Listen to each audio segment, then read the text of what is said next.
Okay, I guess we're close enough here. Good evening, ladies and gentlemen. Members of the commission. This is the regular meeting of the Stonington Planning and Zoning Commission of December 17th, 2024. Let the record reflect that the meeting was called to order at 7 p.m. See, we have all the members here this evening, so there'll be no appointment of alternates. What's the commission's pleasure on minutes from October 23rd? Mr. Chairman, I make a motion to approve the minutes as written and submitted for meeting number 1771 from October 23rd, 2024, the amended minutes. Second. Motion to approve and seconded. Thank you both. Any discussion? All in favor of minutes number 1771? Aye. Anyone opposed? Chair abstains. Minutes from December 3rd, 2024. What's the commission's pleasure? Mr. Chairman, I make a motion to approve the meeting minutes for meeting number 1775 as written and submitted for December 3rd, 2024. Motion made to approve. Is there a second? Second. Made and seconded. Any discussion? All in favor? Aye. Anyone opposed? Chair abstains. Motion passes. This is a time where we ask for public comment. Anyone can comment on anything that is not on the agenda. It's not for items that are on the agenda. So if you have something to say for the good of the order, please identify yourself and come forward. Evening, sir. Hi. Bill Sternberg. I live at 153 Elm Street, which is directly across the street from Town Hall. And I have some comments on some discussions that the board's had at its past meetings that I only recently became aware of. I've got a letter I'd like to submit to the board. Please, sir. Thank you.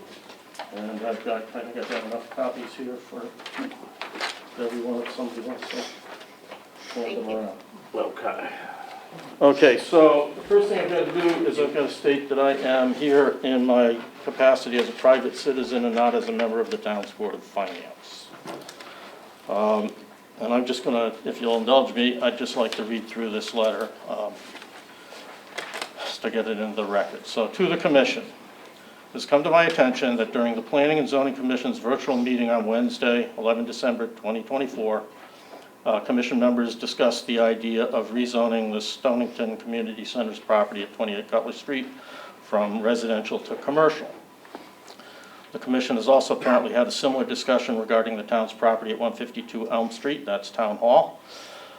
Such a zoning change is unjustified and poses a significant risk to the adjacent residential property owners on Cutler Street. And I'm going to break for a minute and point out there's people in the back of the room because I went around my neighborhood and asked some of my neighbors to come tonight.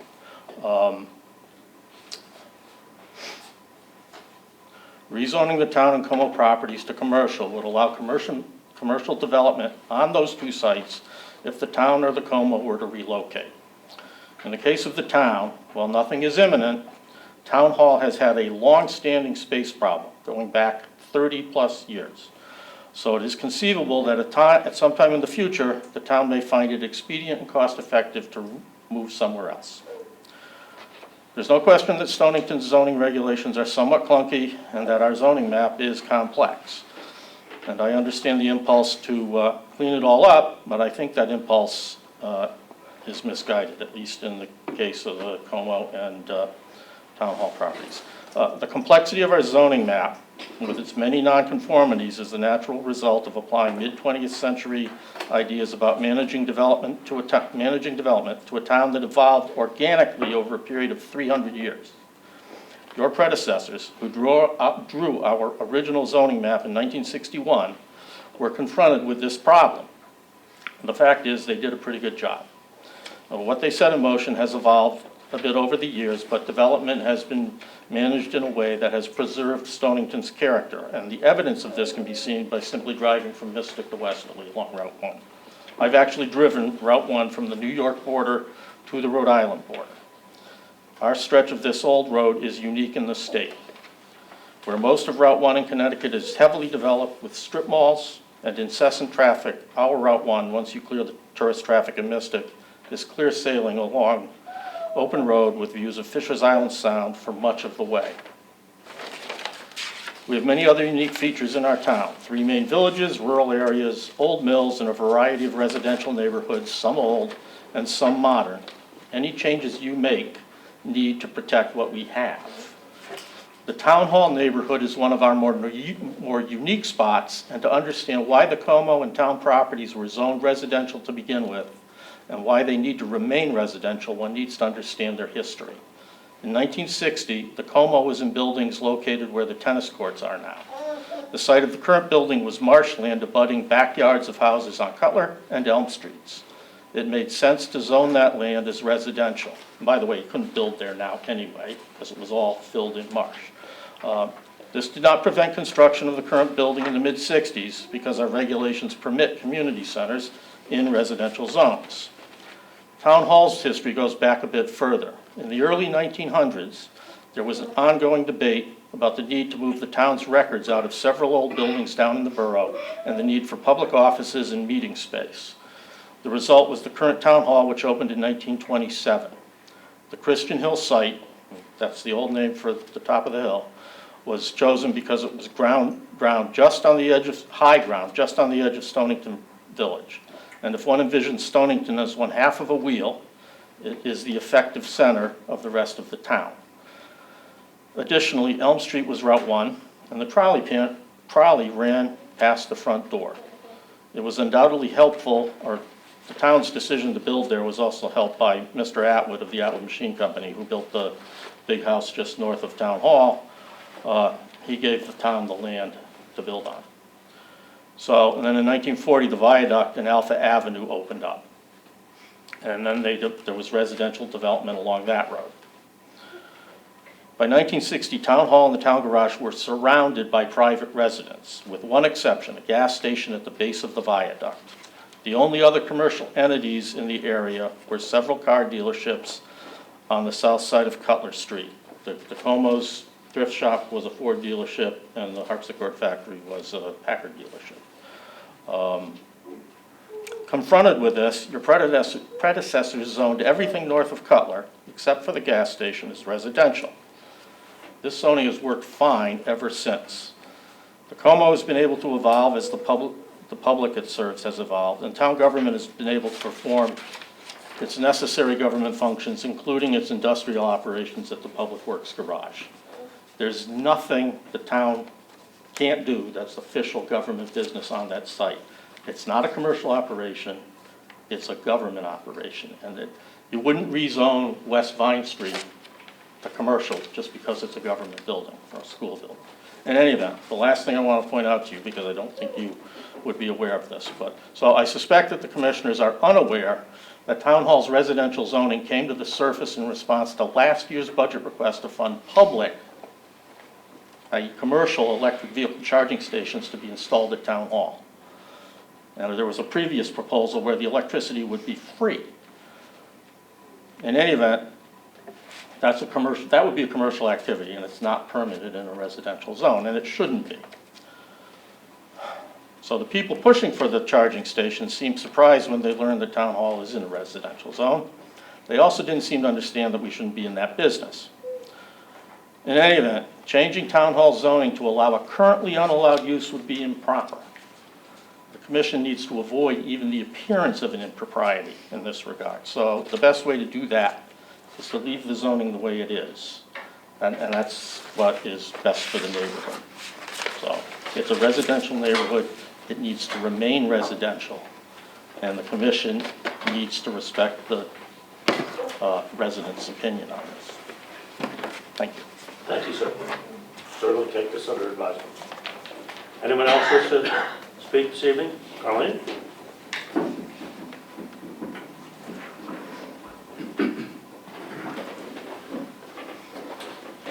For the record, my name is Carleen Donnarummo. I live in Pawcatuck, and I listened to your last session with FHI. And I have some concerns that I wanted to bring up to you. I am nowhere near as organized as Mr. Sternberg because my life for the last month has been really unbelievable. I'm sorry to hear that. Thank you. But anyway, regarding his combining brew pubs and breweries. Do you remember that? There were two things. And he pointed out that they are two separate kinds of things. So I'm very concerned where there was a consensus of the majority of the permanent members of the commission who fought for that and said, yes, yes, yes, yes, in all of these zones. And I think that I want to bring up an example of what happened when none of you were on this commission. This whole idea of a brewery being in an area near residential properties, or even where it ever is, the question came up about odor and whether or not there's an odor associated with breweries. And if that is still true or is not true, I don't know, because I don't drink beer. But anyway, I think you better go back, pull your maps out, and see where you approve these to be, because I think it could be a problem in the future. So please look at that. Thank you very much. Thank you very much, Carly. You're welcome. Anyone else wish to speak under item 4, public comment? Anyone else? Hearing none, we'll move on to correspondence. Cliff? No. Correspondence, staff report, item A1. All right, so for those that were present at the last virtual meeting, we discussed potentially adding in a second virtual meeting in January to make up for the load that we lost with the cancellation of the meeting back in November. So I said I would go back, check the schedule, check with FHI and see what worked for them. So we come back with 2 dates, and I'd like the commission's decision on what to add as an additional date in addition to the one on January 23rd. The 2 dates are January 15th and January 8th, both Wednesdays. It'd be at 7 p.m. What's the commission's pleasure on having another virtual meeting on one of those dates? How does that work for everybody? Fine. You said the 8th and the 15th? 8th and 15th. 22nd, yes, sorry. What's that? Thank you, Say Brett. again? What? The meeting is the regular virtual meeting It is is January 22nd. 22nd. There was a typo on the slides that I did send out. Okay. And Carlene did correct me on that. So the proposal is to add either the 8th or the 15th as In a second? addition to. In addition to. And that'd be another virtual meeting to make up some of the lost time that we've had over the past couple of months. I'd vote for the 8th. I can't make either. So. I can make the 8th or the 15th. They're both good with me. I like the 8th because it's like, so we're not back to back, so we have some time to I too like the think 8th. about it. Okay. Sounds like it's the 8th. All right, I'll move forward and schedule that, and so you'll see that as another additional virtual meeting. And then we'll still continue with the regular meeting on the 22nd. 22nd. Thank you. In addition to that, one of the comments that came out, because again, we didn't fully get through our planned agenda, was to review the slides that and the recommendations that were submitted by FHI. I originally requested comment back on those by this Friday so I could forward those questions and concerns to FHI. I still would appreciate getting that done by this Friday if possible. That way, ahead of the meeting on the 8th, FHI can prepare either amendments, responses to questions or concerns from members of the commission. I think that gives everyone enough time during the holiday period to prepare accordingly. But if there is a question or concern about not being able to get that to me this Friday, just let my staff know and we'll get it to them appropriately. We also asked them if we could get the slides for the meeting a couple Correct. days, so. Exactly. So we'll get the slides like Friday or something like a normal, I'm hoping to, Hoping, and so or that's just a why couple- getting this getting the questions to you. questions or comments done now on what was already originally submitted, we can get those slides done and sent out Friday so everybody has So we have some them. heads up what Yep. he's going to talk about on the 8th. Perfect, thank you. Does anybody have a problem with No, but I would like to make another suggestion. During the course of the discussions, when we're talking about the various zones, having the map, the current map, is really, really helpful. So on the commission, we all know how to get there, et cetera, and we can probably do it on the fly.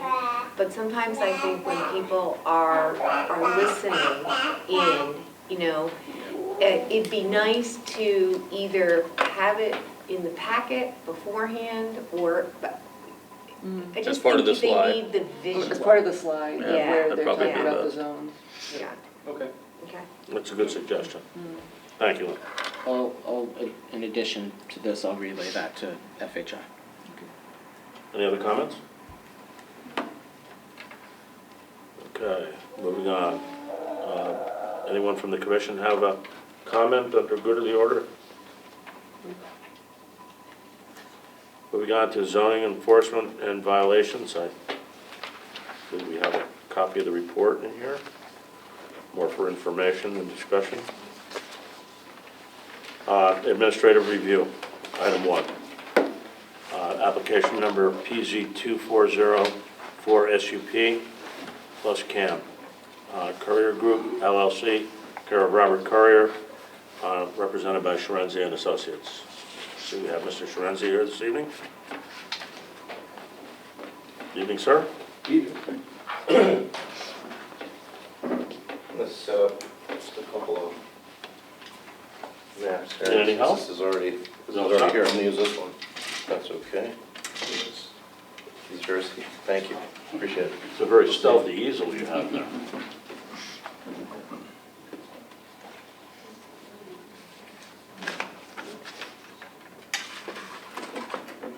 If anyone would like to move around so they can see the slides better, feel free. For the record, Sergio Chirenzia with Chirenzia and Associates, offices at 99 Mechanic Street, Pawcatuck, Connecticut. I'm here this evening for an administrative review, very minor changes to a previously approved. You've actually approved this once, went through some stipulations, went through an administrative review, and we're back a second time because we just got DOT approval. This lot's a bit unique because if you'll note, the property line ends pretty far back, and what we're proposing is, as far as the parking goes, is within the DOT right-of-way. My client and applicant, Bob Courier, has obtained DOT approval and is awaiting a formal lease agreement, which is being drafted by the DOT, but he has received approval on that lease. They're working out the details of the agreement. They've reviewed this plan, and they're ready to issue an encroachment once the town has approved the final plan. I've highlighted on this plan, because this is the last plan that you had approved, and I highlighted a few items, all pertaining to the DOT right-of-way. The remainder of the parcel is not changing from previous approval, which consists of vendor spaces and some other amenities associated with the vendor use. Mr. Courier runs Woodfellas Pizza, and this will be a spot for him and some other vendors. We've talked about that at length at other meetings. The front of the property is going to be parking. I've highlighted 4 spaces in the middle of the parking area, some curbing along the front, signage, and wayfind. The signage in the middle has to do with signage for the tenants of the vendor spaces, and then I've also highlighted the curb cuts. There's signage on either side. Those are wayfinding signs, and then a stop bar. Previously, should have started with that. Apologies. In the green, you'll see here the spaces came in. The spaces face the road as opposed to coming in from the sides. The curbing was closer to Route 1, and there was two-way in and out of the site. DOT came back and said, we'd rather make this a one-way in, one-way out, which is what we've accommodated, which means we had to revise the signage. These signs reflect entrance only, do not enter, entrance only and do not enter signs. Do not exit from this side, can only come in from this side. Standard DOT, one way. All standard one-way signage, but they wanted the signage on both sides of each curb cut so that it was very apparent that someone didn't go the wrong way. They've got a problem with one-way operations, for sure. So they, they wanted to keep, and then this is a stop bar, this is exit only.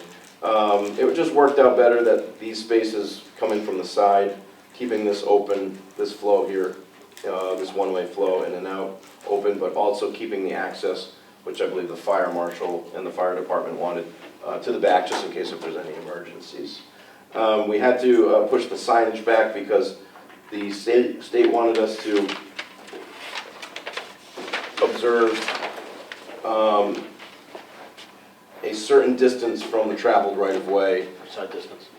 Not so much a sight distance, just a set distance back from the edge of pavement. Yeah. Yes, they did not want to see any objects, mostly I think for sight line, but also for safety. If someone comes off the road and hits any of these, all these signs will be breakaway, but they wanted us to move his tenant signage back, which required us to adjust the curbing slightly, but we still have enough room for adequate travel around the site in and out. So overall, I think it does, what we had was okay, but this is obviously what they want to see, and it's in their right of way and subject to their lease agreement. So we do have to appease their comments, which we didn't have any problem doing, and my client said no problem.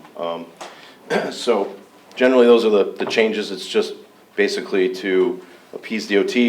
We did submit this plan, and we do have a copy. I don't know if you got a copy of the DOT approval. I could submit it now. I don't know if it was included. I think it was included in your report. It is. Yes. Yep, November 27th. And in order to get the encroachment permit, there's a list of things, one of which is town approval. So we are here this evening to hopefully receive your administrative review and approval on this. Any questions? Yep. Does the commission have of Mr. Schrader? Can you refresh my memory? What was the signage that was approved? Did you originally come in and have signage as part of your application? The tenant signage or the wayfinding signage? The tenant? I don't think we have a detail on it. That would be handled separately with the sign permit. But we have the location and the general size, and it'll meet all those requirements. And there's three vendors potentially, so it would be in such a way where he could replace those three spots with. Are they lit? Are they, what is that? I don't No. want to make an assumption here that we had discussed the signage. I understand you're going to come back with a new signage. You're going to come back for some kind of a signage permit. Mhm. And I understand it's going to meet all the regs, et cetera. But we did not specifically discuss the signage during your initial or any follow-up application. This is the first time this has come up. Is that correct? It's been on the plan since the beginning. I can show you the plan you approved way back when. The signage was on here. Proposed multi-vendor signage to be in compliance with zoning regulations. This was the first plan you approved. This was back in, let's see, March, April. And then we came in. It's always been on the plan. We don't have the specifics for it. It's just going to meet zoning regulations. Thank you. Yep. Any other questions of Mr. Schwenzi?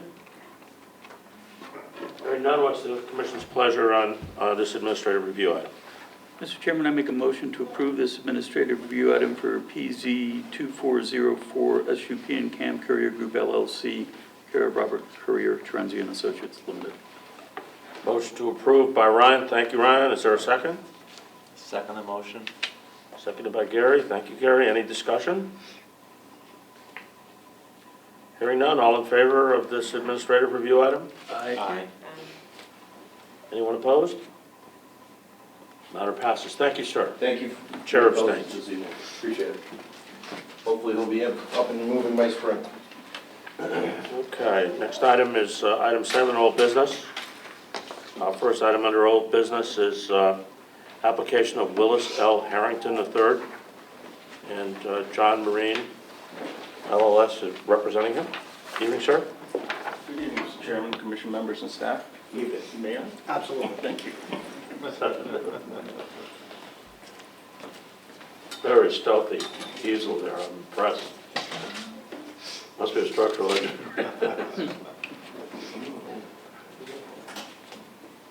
What we're looking at here is a one-lot subdivision, basically. The remainder of the property is going to stay in the agricultural designation. This is what the boundary lines look like at this point, with the wetlands delineated here as well. We are desiring to take off 11 and a half acres for a building lot here. There's nothing being developed anywhere near the wetlands or anything of that nature. The remainder of the property, as I mentioned before, is going to remain in agriculture. And this is basically a layout of where the development might take place with a house here. The test holes have already been taken care of. And normally, this would be a pretty straightforward situation, except for the fact that this was all part of a larger parcel. And I don't know if you all had the opportunity to review Mr. Sweeney's letter regarding this or not. So there's no need for me to read through the whole thing. But basically, his conclusion was that this would have to be a subdivision for that lot, even though the remaining parcel is going to be agriculture. Then there was an issue of payment in lieu of open space or open space, but based on the regulations. It is strange because there's no such thing as a one-lot subdivision. Well, there it is now. But in any event, going on the advice of counsel, Always. this is, we felt that this would be the best way to go about things. And again, try to make it a little bit more interesting for you, but that's what we have. Okay. Any questions of the applicant?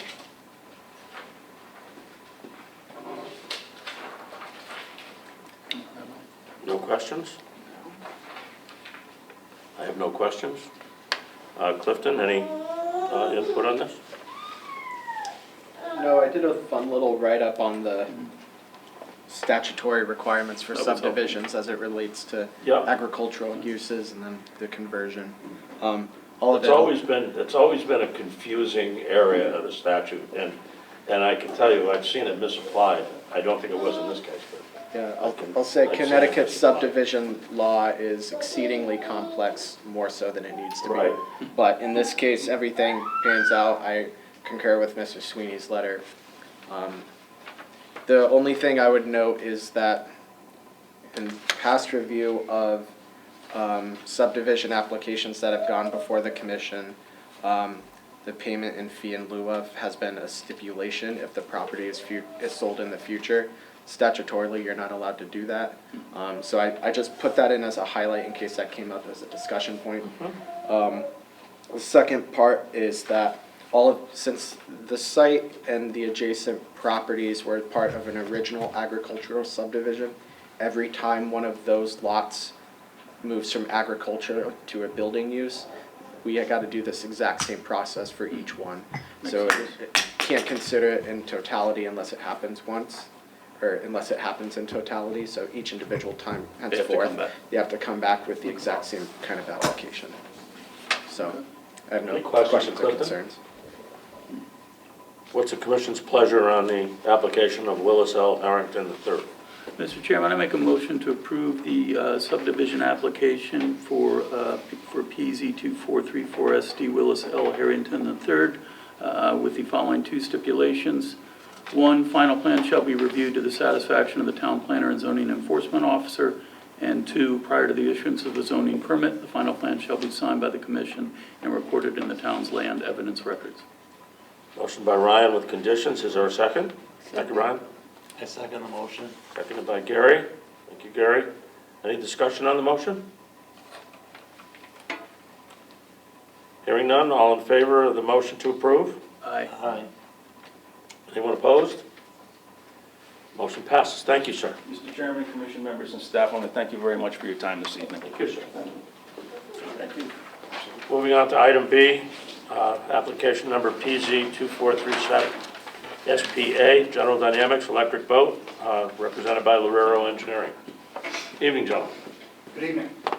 Finally get a chance to use your fine fines. Submarine grade quality engineering there.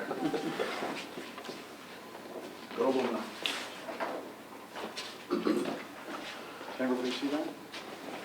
If anybody wants to see this in the audience, feel free to move around so you can get a better look at the exhibits. For the record, Kurt Pocherena, a professional engineer with Lorero Engineering Associates, 15 Thames Street, Groton, Connecticut, representing Electric Boat. Tonight, we're seeking approval to construct a storage tent structure at the Eagle Park site. To orient this map, north is to the right of the plan. The first building is called Eagle Park 1, the second building Eagle Park 2, 95 is down here along the bottom. This is the location of the proposed tent structure in an existing parking lot on the west side of Eagle Park 1. The structure is essentially a weather enclosure. It's not a building, it's really meant to just keep rain and snow off of various items that will be stored and used at various times. Pretty basic structure, just a steel frame with a fabric covering, and it's built on a concrete foundation, very similar to what your garage may be built on, just a little bit bigger. At this time, the inside of it, we're not sure if it's going to be paved or gravel, depending on the use, but a pretty basic structure. The only utility services to the structure will be an electric feed for lighting. There'll be no other utilities in it. As you can see, it's pretty basic. And it's really meant to store items that could be outside, but really don't do well in rain and snow, and that's really its purpose. The site plan gets into a little more detail, and I apologize you can't see some of these details, but we're up against the building here. The foundation is essentially on the outside here. Access to the structure will be at an existing driveway. If you're familiar with the site, this is a retaining wall over here. The areas surrounding it will essentially just be gravel for low maintenance. There's 3 egress doors on this side of the building. Currently, they egress into the parking lot, so we'll be adding a 5-foot bituminous walkway to make sure that there's proper egress here. Being a parking lot, there are some existing stormwater management features which will be removed. This parking lot's a little bit unique. It has a single catch basin. The rest of it is just sheet flow. That will be eliminated. And to handle runoff from the roof, and again, we're not adding any impervious area, being that it's a parking lot now, but to achieve some treatment for stormwater, and this was in Mr. Trinkoff's letter, we have 2 swales on either side of the tent structure that run in a north-south direction. Those swales will handle runoff. It's a peaked roof, so the eastern swale will handle runoff from this side, and the western swale will runoff from that side. Per his letter, we've calculated the size of those swales. We take no issue with the comments that he put in there. Those swales will serve a couple of purposes. They'll capture the rainwater, prevent freezing in the winter. They're treatment swales also. We have some stone check dams in there, fairly shallow. What they'll do is they'll knock out a lot of the sediments, or as Mr. Trinkoff pointed out, atmospheric nitrogen and phosphorus, because there'll be grass swales, reinforced turf swales. So we'll get some treatment out of those swales. They will ultimately discharge into the existing stormwater system. So we're actually improving the condition that's out there today with the addition of these swales. Other than that, there's really not much going on. One question that was asked was about truck traffic. There'll be no additional truck traffic because of the structure, because the same materials are being brought to and from the site. Currently, they're just stored outside. So this structure is just, again, going to try to get some of those materials out of the weather. With that, I'll take any questions the commission may have. Is this only a temporary structure because it's only a temporary need? Or is this being proposed as a permanent structure? It's really considered a temporary structure, but it could be there for a while. It will be on a concrete foundation, but it's really not as far as Electric Boat is considered, a permanent building. And that's why they're actually going with the fabric type structure, less expensive, easier to assemble, easier to disassemble if it ever, if the need ever went away. So temporary, you usually like to know how long it's gonna be there for, because it isn't the best looking building in the world, at least from my perspective. Paul, do you want to chime in on that? I'm Paul Williams with Electric Boat. So there's been a lot of debate about what this should be. We felt this was the most economic and reasonable solution for EB. We're just taking stuff that was stored outside, we're covering it just to protect it. We also looked at putting a canopy on this building, meaning connecting to the structure. The reason this is a better answer, we're trying to deal with the snow drift, a lot of different things technically with this canopy. Getting a separation from the existing building for code reasons, that sort of thing. And this was the most, I guess you could say, economical solution for EB versus putting a metal structure up, permanent metal structure, that sort of thing. Just out of curiosity, then maybe to the chairman's question, is there a lifespan, of that particular kind of structure? Oh, these last forever. I don't know the particulars, but That's the bad news. Okay. No, I'm just curious. I didn't know. You went with the most economical. I thought it might have, Yes. 10 years or something of that nature. yeah, we really tried to separate the current structure from this, so it's truly separate structural. Is there any flammable items in No. there? No, there's no flammable. No need for fire suppression of any sort? There's no. We've already gone to the building department and fire department. They're okay with this. We're just storing really non-combustible materials inside this. We're just protecting those items from the snow and the weather. And you really can't give us an estimate of what temporary means? Even if it's just an estimate? This could be here for a long time. Permanent. We should assume it's permanent. Yes, Yeah, I think that's. I don't, yes. I have another question. So this was a parking lot? So Yes. where's that Correct. parking going to go? I'm assuming you There's still. enough, we've worked with Clifton, there's enough parking on site, even though we're displacing these spaces.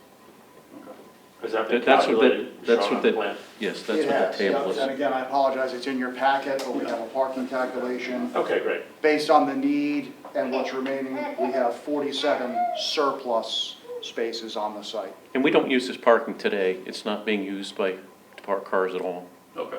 And what color is the building going to be? It's a white fabric, so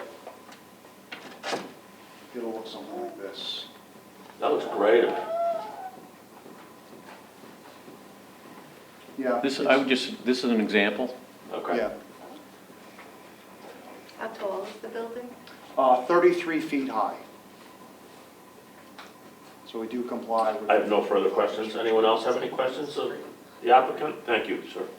Thank you. So, Thank you. how about lighting? Is there going to be any lighting associated with the building on the outside? No, no additional lighting, only lighting on the interior of the building, but there'll be no additional lighting on the outside. Is the material translucent? Not really. It's a very, very thick, plastic reinforced woven material. I think it's nylon, there's other proprietary, but it's very, very thick, so it's not really translucent. So the building won't glow in the dark? That's correct. Any other questions, Lynn? Just because it's large, it's a large structure.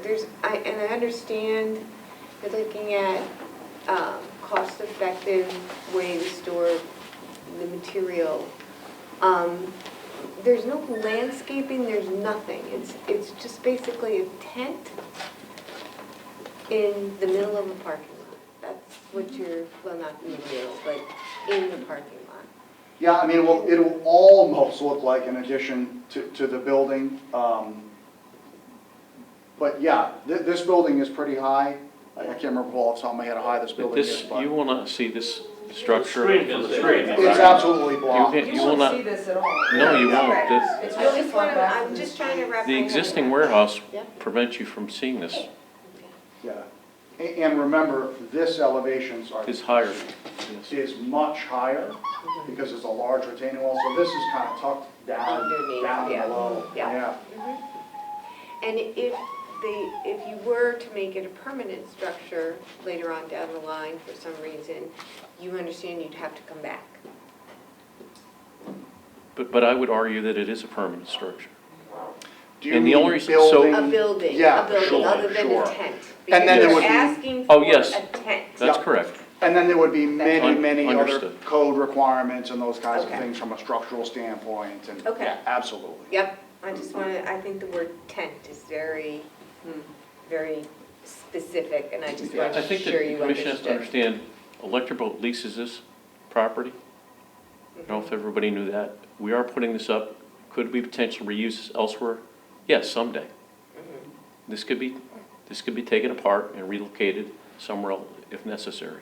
And that's the pro to us, instead of erecting a permanent building like you're The Corps of suggesting. Engineers uses these overseas all the Yes. time. Yeah, these are like large. Exactly to kits. that purpose, exactly to that All the purpose. pieces show up in like a big erector set. Yeah, they meet all the wind design criteria, all the structural design criteria of a rigid metal frame. Any other questions? Just a quick one, with the location of it, you said you might use it in different areas, so I guess that's how we worked with the Seaport, when, if you did want to move it to a different I'm not location. suggesting we're going to move it. I'm Right. just saying that there will be the possibility if someday this lease may end. And then we may take this and move it elsewhere if that happens. Okay, gotcha. That's all I'm saying. Okay. Any other questions? Hearing none, what's the commission's pleasure on the application of General Dynamics for the site plan application for construction of a 36,000 square foot storage tent structure? Mr. Chairman, I make a motion to approve the site plan application for PZ 2437 SPA General Dynamics Electric Boat, Guerrero Engineering Associated Incorporated, with the following three stipulations. One, the applicant shall address outstanding comments to the satisfaction of the town planner and town engineer as applicable. Number two, final plan shall be reviewed to the satisfaction of the town engineer and town planner. And number three, final plan shall be signed by the commission and recorded in the town's land evidence records. Motion made with several conditions by Ryan. Thank you, Ryan. Is there a second? Second the motion. The motion to approve is seconded. Thank you, Gary. Any questions on the motion? Hearing none, all in favor of the motion to approve the application of General Dynamics? Aye. Anyone opposed? Motion passes. Thank you, gentlemen. Thank you. Okay, moving on here. I think that, so this has to the date TBD. The next one is TBD. Do we need to determine that? No? Okay. And then the next hearings are for January 21st. Yeah, so I think we're, actually, if you've all taken a look at new submittals, I have. we've worked to the end of the agenda, I believe, haven't we, Clifton? That is correct. I think the appropriate motion is in order. I have can we have a quick discussion?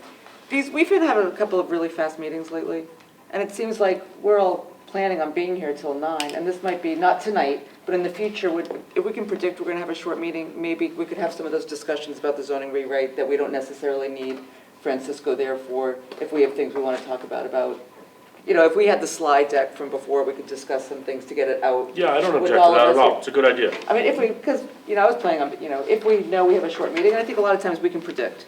I wasn't, but, you know, No, we can sort of say, like, we could and look at this if we tonight. do have a short meeting, this was clearly forecast as a short meeting. Right, and So- like the last meeting or the meeting before that, it was like 7:20 or something. Yeah. we were Right. out. Yeah. Right. And so I think that it would be a good time for us to, if we see that, to put it on the agendas, having more discussion time. Because we don't I think it's a necessarily good need idea. Francisco for I think it's a all good the idea. discussions. Yeah, make good use of the time. Make it, Thank you. Great idea. Okay, so, Mr. Chairman, I make a motion to adjourn this hearing. all in favor of the motion to adjourn, no seconds required? All in favor? Aye. Anyone opposed? The meeting is adjourned. Happy holidays to all. We're not gonna meet